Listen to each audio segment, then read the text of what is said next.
Eu quero ressaltar que os Wari não guerreavam entre si. A guerra era feita sempre com outros grupos. E até onde se sabe, eles não tinham contato pacífico com nenhuma outra etnia.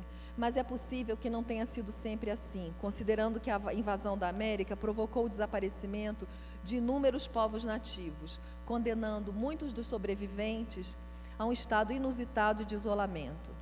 No discurso Wari, jamais houve paz com pessoas não Wari, e o que explicitam não é o desaparecimento com o tempo de antigos aliados ou parceiros, mas de seus inimigos. Obrigados a fugir dos brancos, isolados por eles ou mesmo exterminados, esses inimigos tornaram-se raros desde as primeiras décadas do nosso século.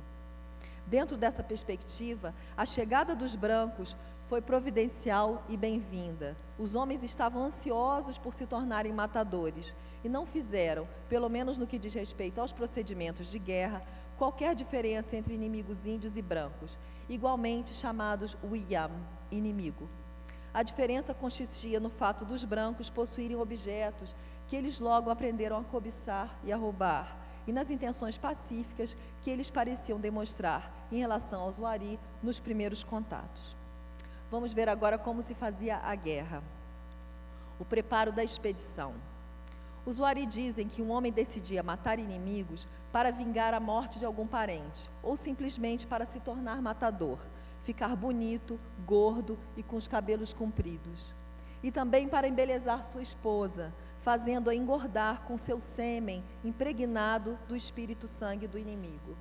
Ele então convidava os outros, seus conterrâneos, ou partia para longe para se juntar a homens de outras aldeias. Esse convite podia ser feito de diversos modos. Eles diriam: vamos matar o inimigo, fazendo com ele o mesmo que ele fez com os nossos parentes. Ou então, vamos fazer guerra, vamos engordar. Ou mesmo, vamos fazer guerra, vamos engordar nossas mulheres.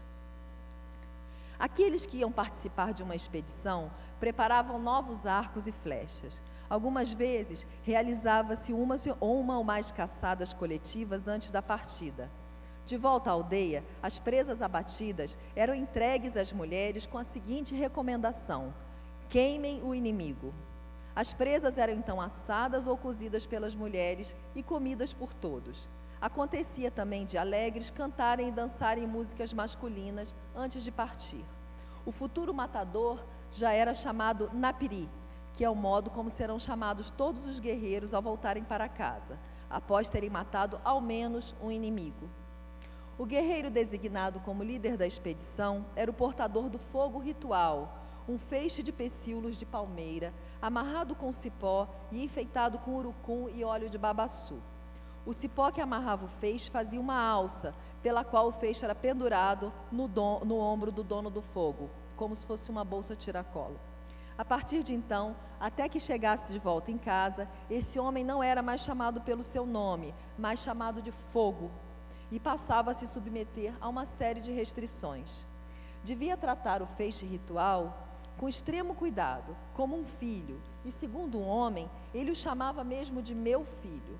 Os pecíolos do feixe eram levados apagados, com exceção de um, que fogo levava à mão, aceso. Na medida que este acabava, pegava outra unidade do feixe e acendia. Esse fogo aceso era usado no preparo da caça batida na expedição. Eventualmente, era usado também para assar o corpo da vítima, com o objetivo de evitar o apodrecimento quando a caminhada de volta para casa fosse muito longa. Ao chegarem junto aos inimigos, o dono do fogo depositava o feixe no chão e era o primeiro a flechar. Os demais membros da expedição então atiravam as suas flechas, mesmo que a primeira tivesse sido suficiente para matar, o que raramente acontecia. Todos os que flechavam tornavam-se igualmente matadores. Atingir o inimigo sem matá-lo não tinha qualquer consequência. Os guerreiros não tinham dentro de si o espírito sangue do inimigo e não faziam reclusão. Atirar a primeira flecha, entretanto, fazia diferença.